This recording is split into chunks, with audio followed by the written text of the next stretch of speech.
Same thing happens with synchronicities.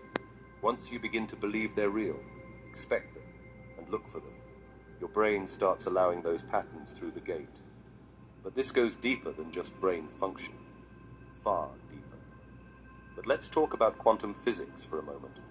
Not the abstract stuff you hear thrown around in spiritual circles without explanation, but the real, documented phenomena that shake the very foundation of what we think reality is. One of the most famous experiments in physics is the double-slit experiment.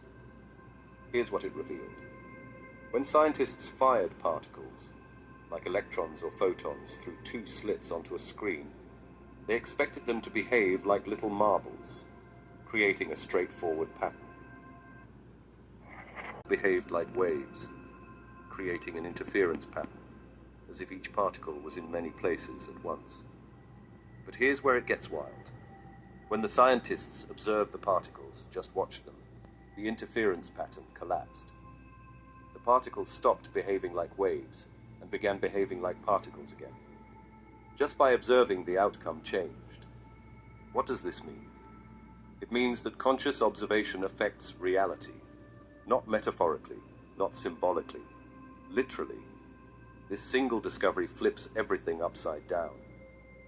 Because if observation affects the physical behavior of particles, then consciousness is not just a byproduct of the brain. It's a force that interacts with the universe. This is the true backbone of synchronicity. Every thought you think, every emotion you feel, every belief you hold, it sends out a frequency. It interacts with the field of energy around you. It acts like a signal, tuning you into specific patterns, timelines, and outcomes.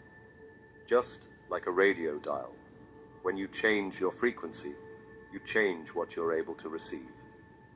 This is not just theory.